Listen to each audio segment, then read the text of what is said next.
Hey everyone, this is Ben back with you in the Midwest Model Shop, and today I'm excited to announce the release of a highly asked for, sought after 1/350th scale version of the Oerlikon Cannon Set. So what we are providing here is a set of 50 Oerlikon cannons with iron sights. 25 of them are angled up slightly, and the other 25 are sitting level. So you get a mix. If I get a bunch of requests for, Ben, I want all 50 at an angle, please, or I want all 50 straight and level, we can do that. I think, though, that this is good. It provides a little bit of, depending on the ship you're putting together, you get a little bit of variation. But if people ask for it, we can go ahead and change that up. So these are in 1/350th scale. They're just like they're just like our 1/200 scale ones that we released earlier, except like I said before, some of these are angled. I thought for sure this was going to be just quick and easy, but instead we ended up printing a lot of them that did not pass muster. It wasn't as bad as the crane sets, but definitely all of these, and I know you can't see from there, are not acceptable. Let me put it that way. But the ones that we've produced, they're ready to go. Obviously, as you can see, these things are small. That's because the cannons are small. This is a major, major time saver, though. The most difficult part of this process is painting them. And I'm going to go ahead and do that. Right away, what we're going to do is I'll show you what you're going to get, how to go ahead and start removing them from the sprues. I finally have fairly streamlined this process. Because the cannons are so small, removing the printing supports is very easy. And I'll just tell you right now, I did a little experiment. It was easier to airbrush these black first to get all the little details, and then go back with a brush and do the gray on some of the bigger parts. They're actually raised and more exposed. That's easier. That and believe it or not, the iron sights you could see through, and I show that in the video too. If you airbrush them, you'll retain that detail. If you use a brush, it tends to create a big flat thing. So yeah, you're not assembling anything. All you need is a little bit of patience, and you can go ahead and knock these out. And it is very easy to go ahead and get them loose and ready to install. These are available on our website, themidwestmodelshop.com. I'll also go ahead and put a link down in the description down below. If you go click down, they'll take you straight to this product. They aren't big, so we can ship multiples in a box, and we could ship them with other stuff that we have. Again, this is going to save you a horrendous amount of time, because the iron sights are on there, the barrels are on there, the detail is there, the hand cranks are there. It's all assembled and ready to go. I tried finding these online in other places. Someone told me they found them 3D printed. I did too, but I could only find them in a batch of 8. So it was like $18 and you got 8 of them. So you're going to need a lot more if that's the case. But anyway, we're going to go ahead and take a look at them. And in the end of this video, I have a 1/350th scale Fletcher that I bought a long time ago. It's a Tamiya kit. You're supposed to put 6 Oerlikon cannons on that ship. So I put it together just enough so that we can put the cannons on there so that you can see what they look like and compare them to, obviously, the kit provided part. All right, I think that's it. If you have any comments or questions, go ahead and leave them down below, or obviously you can reach out to me through the website, again, themidwestmodelshop.com. If there's demand for the newer versions with the Mark 14 gun sight, I'll develop that too. It's kind of the process. Like, I wanted to do that too, but you need to start. It's like the real thing, right? They start out with the iron sights, and then they said, hey, let's put this gun sight on top of the gun. Same thing with the 3D modeling. It's easier for me to add that than it is to just kind of start with that and then go back to this. Anyway, that's it. Let's go ahead and get into assembly and check them out. All right, ladies and gents, here is what you will receive. This nice little 1/350th Oerlikon Cannon set with iron sights. So One half of the guns, basically split down the middle here, are elevated. That's the ones over here, and these are level. There's just, the slightest visual difference, I guess, between them. So let's get on with taking these apart. Two tools that will work. You could just use cutters, and you'll get away with it on this one. If you have a Dremel, though, you can speed things up. So let's get cracking. My recommendation is pick a side and start on one side, not the other. And also, I still recommend going in rows for painting. So front to back. So this would be one row. Don't go sideways. Go this way, right? I think that will work better. So let's see here. You could go ahead and very carefully snap things off and get them out of your way. The guns themselves are obviously incredibly fragile, but they're not fragile until you actually have to touch them. If you leave them on their frames, the base, you're actually not going to have any trouble with them. So anyway, just keep going like this. Just use your nippers. Be careful, this stuff is going to go sailing. Safety glass is a good idea. So I'm going to go ahead and get this corner off, and I'm going to leave this because now I have something to hang on to. If you're a lefty, go the other direction with it. No big deal. Smarter, not harder, right? These are tiny, and there's no good way to make them really bigger. Okay. So I'm going to trim this up like that. All right. If you have a Dremel, you could go ahead and flip this over and very quickly just nip right along here. In fact, you may have to, so if you get an area like this where the resin, long story short, you get extra resin in here. You may need to do that. Otherwise, if you've got nippers, just go ahead and start at one end. Be patient and go ahead and clip right along here. If you do it from the back side like this, you run very little risk of accidentally damaging one of the guns as you go along. But if you're not careful, when you get to the end of cutting everything out, they'll fall over upside down. So at some point, we need to flip it over and pay attention to what's going on. And I'll do that now. So I need to get rid of this spot. I'm going to carefully reach in here. Got room. There we go. And it's loose. Here's 5. Lock, cocked, and ready to rock. All right, let's move in on these. So, interestingly enough, all right, so I think you can see it right there in the middle. This is something I had to do. Look at the arm shoulder support right here. Can you see that one?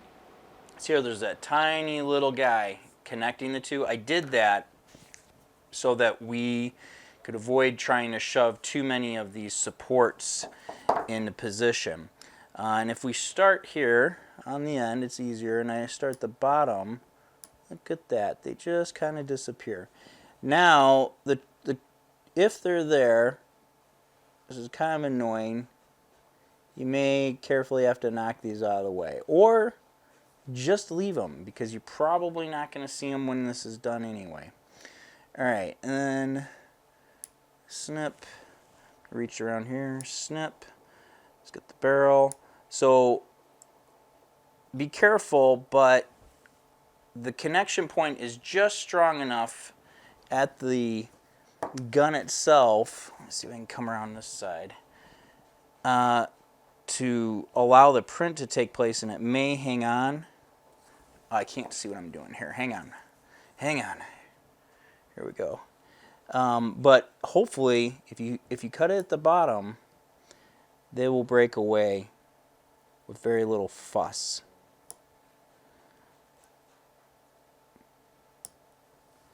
All right. Of course, I'm touching things I shouldn't be touching. Okay. So that's my fingernail. There we go. That's a gun loose-ish. Obviously don't remove it from the base. We've got to paint it. This is it on the other side. So let's go ahead and carefully remove the rest of these till we have a row that's ready to be painted. Alright, just a casual minute later, there they are loose, and we have a pile and pile of little supports all over the place. So they're set. Real quick, the little Nubberooski guy that was, let's see, I think I might still have one left here, that I was talking about in between the arms, or sorry, the shoulder things. It's so fragile that if you take like your tweezers or the tip of even these nippers, you just kind of push it between there, that little guy will disappear, and you'll be left with just your shoulder armrests there. And that was kind of the idea. I suspect they'll disappear again in painting, or anyway, not a big deal, right? Because there they are. So at this point, and obviously if you have trouble going along in a row like this, just go ahead and cut right down the middle like that, and you'll have a single one. And at this point, I recommend painting. And so I'm going to go ahead and bust out my airbrush. I think what I'm going to do is just do gray, right, on both sides, on the whole thing, and then I'll come back with a brush and just very carefully pick out some black with the highlights. And then I might try for fun going the other way, airbrushing black. Actually, let's do that. Here's what we'll do. I'll cut this, and we'll do 2 of them in black. I'll airbrush those black. I'll airbrush these 3 gray. And then I'll come back and I'll brush paint gray, and then I'll brush paint the black, and we will see which method is going to result in the easier way to go about painting these. All right, here we go. All right, so I changed my mind here for just a second. It took like 2 minutes to knock out the angled ones. Oh, I didn't even remove all the supports from that one. I'll take care of that in a second. But we're going to go ahead and do, I'll spray paint the ones that are level gray. And for our gray, we're going to use U.S. Navy 1943 light gray, because I'm going to demo this on the USS Fletcher by Tamiya 1/350th scale, so this would be appropriate, right? Yeah, so we're going to go ahead here and just get the paint on. Alright. Well, that takes care of that. Let's go ahead and we'll have to switch colors here. Let this dry up and get black on the other one. Alright, we're back, and these are already painted black because you guys know what airbrushing looks like. So let's go ahead. I've got some black paint, and we will begin. Oh, looks like I need more black paint. We'll begin with the trying to paint these things. I am not using magnification. I should be, though. I'm just going to lean in closer here and try and get this painted up, basically. All right, nothing too complicated here other than it's super teeny tiny. I suspect that this will be easier and faster to add the gray, just because there's so much less material. Or sorry, add the black. There's so much less to paint than on the other ones. So yeah, let me go ahead and I will continue like this off camera, because you guys know what painting is, and I'll come back to you with both of them painted up so we can take a look at them, and I'll let you know which one seemed to go faster. All right, press it on. Okay, we're back with paint applied. One thing is for certain, and the smarter of you probably know, it was way easier to just put the gray on this one, on these angled ones that I had spray painted black, than it was to paint the black on these and then go back and touch it up a whole bunch of times. And let me see if I could show you this. On our black ones that I airbrushed, I need kind of a white background here. Let's see.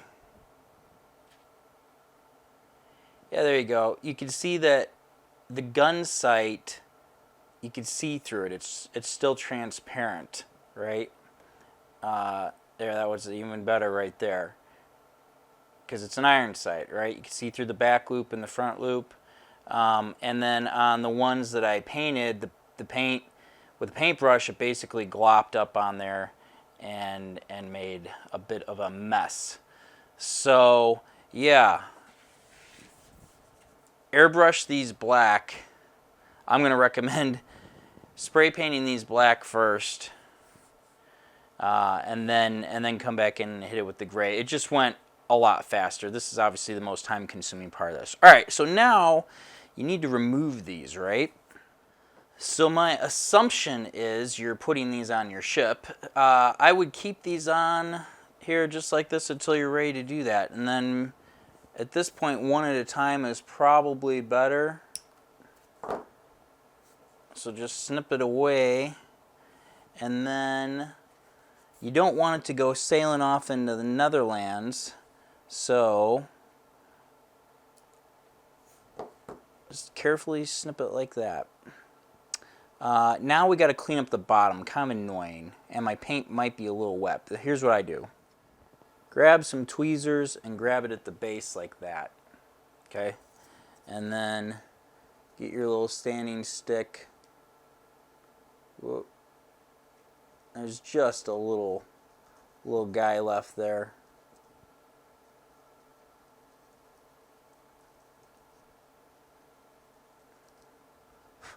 And there you go. And then there is an Oerlikon Cannon. And as you can see, it's very small. Aw, and it tipped over. Okay. So there you have it. That's how small they are. Let's take a look at this on a model, shall we? All right, here it is. This is the traditional Tamiya 1/350th USS Fletcher in 1/350th scale. I bought this kit, probably 10-15 years ago. I put a red bottom on it, and then I never went anywhere else. So the other day I dropped the hull top into position, and I glued together these three little parts of our the conning tower so that you could get the, what is it? This ship has 6 Oerlikon Cannon anti-aircraft gun positions in it. There's 4 in the rear here and 2 up front. So we're going to zoom in. Over here on starboard side, and it's not a fair comparison because I didn't paint it, but I did put together, is the kit 1/350th Oerlikon Cannon. Here's one of our angled ones that we just assembled, and there are the other 2. Let's take a closer look. So there you have it. It's not totally in focus. Let's look at the one in the back right there. You can see that detail. And then, of course, this is the one we just put together. If I turn it here a little bit, you can see what you're working with. So I think that these are an improvement over the kit product. Let me see here. I wanted to get you a shot there so that you could see. You can see through the gun sight. Doesn't want to stay focused on that spot. There you go. You can see through the gun sight. You can also make out a little bit, I didn't do a very good job, some of the layer lines on the blast shield. That is something that is very difficult to overcome in 3D printing. Basically, you got to live with it if you could see it. But we are zoomed way the heck in. In fact, we're using a micro lens that is 1.5 inches away from the model in order to get this shot. And then if we come over here, those are the other 2 that I've dropped into position. I think that they look nice. Obviously we're missing the whole rest of the model, but you know, you get the idea what's going on here. Take a look at them there from the back side. It's so hard to keep this in focus. I do apologize. So especially it also may have been easier because of the angle one. The arms supporting the gun, you know, are away from the gun, and it's easier to paint. But it's a raised detail, right? The gun sits down inside of these. So spray painting this black with an airbrush, then coming back with a brush, touching up is just so easy to hit the gray. And really the only thing you're worried about is the handle, right? The crank right there for the elevation or turning it, and it's still turned out. Like if you use your brush and come on, let's focus here, and you're careful, there you go. You can still see it just fine. It works out, right? So anyway, that's it. Those are the 1/350th scale cannons. Saved a ton of time. The biggest drag was painting them, and these were very quick to paint because I airbrushed them first, and then I went ahead and touched up. Airbrushed black first, and then went ahead and touched them up. That's it. If you have any questions or comments, please leave them down below. Again, these are available for sale on themidwestmodelshop.com. I'll have a link in the description down below. Also from the website, there's a contact us button. Real easy, fill it out. We get an email right away from that if you have any questions. Thanks to those who have reached out already. I hope that this helps you, and I hope that it saves you tons and tons of time and encourages you to finish your big warships that you have in 1/350th scale that maybe have been on hold because of this hurdle. We'll zoom back here. Once again, thank you all very much for watching. I think it looks really sharp. I think it's cool. All right, we'll see you guys next time.